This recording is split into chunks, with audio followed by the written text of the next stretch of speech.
रवाने में। प्यारे बच्चों, you guys remember we have studied a thing called C postulate,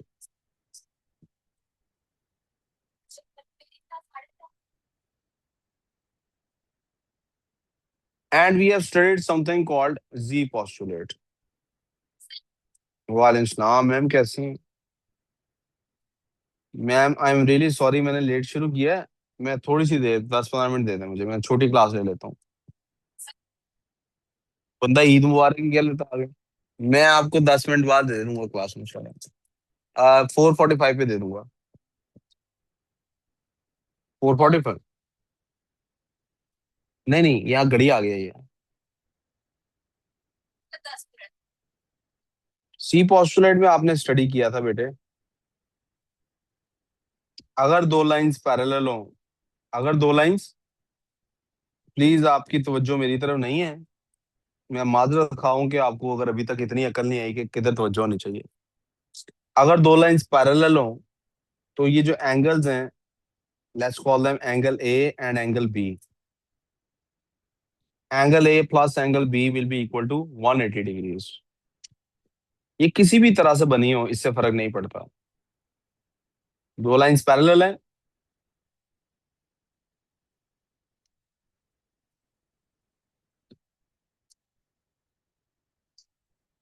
ये angle, if this is A, this is B, अब भी angle A plus angle B will be equal to 180 degrees. You remember this, right? Z postulate.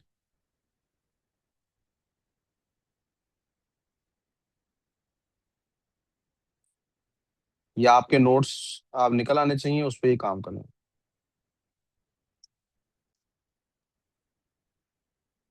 क्या फायदा हुआ तुम्हें?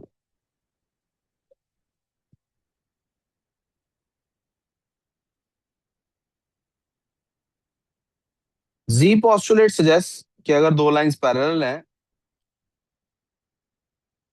तो कोई भी लाइन जब दोनों को इंटरसेक्ट कर रही होती है तो जो इंटरनल एंगल्स होते हैं वो सेम होते हैं, राइट? यानी this is angle A, this is angle B. Angle A will be equal to angle B.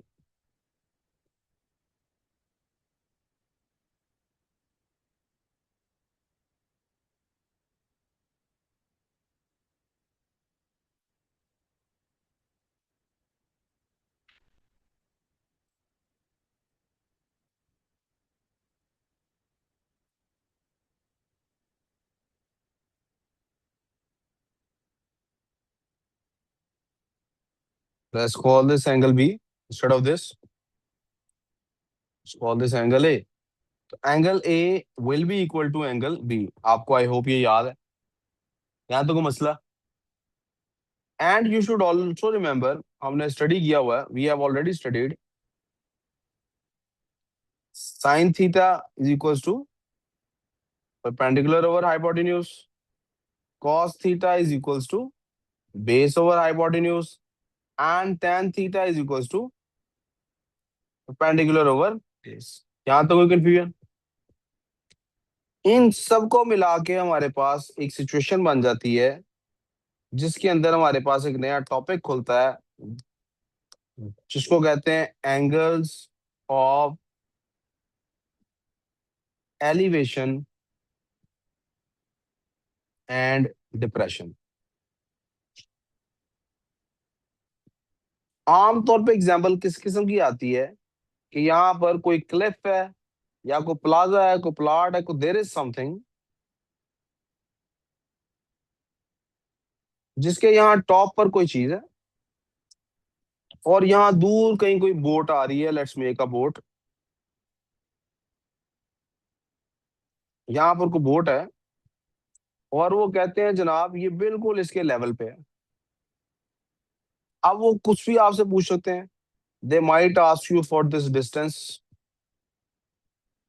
They might ask you for this height, and what they would tell you is कि भाई यहां से ये बंदा जब इधर देखता है क्योंकि मुझे तो रोमियो जूलियट याद आ गए, यहाँ जूलियट है और यहाँ रोमियो है। सही है।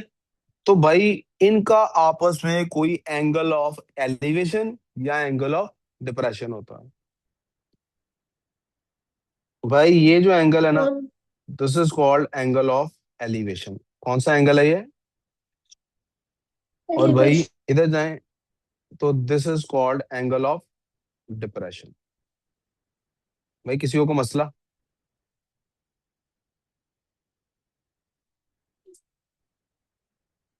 यहाँ तो को मसला। अब मुझे बताइए कि क्या ये राइट एंगल ट्रायंगल बनती है कि नहीं? यस और नो? क्या ये राइट एंगल ट्रायंगल बनती है कि नहीं?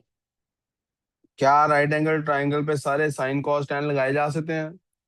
क्या जी पोस्टुलेट और सी पोस्टुलेट के जरिए इनके एंगल्स फाइंड किए जा सकते हैं?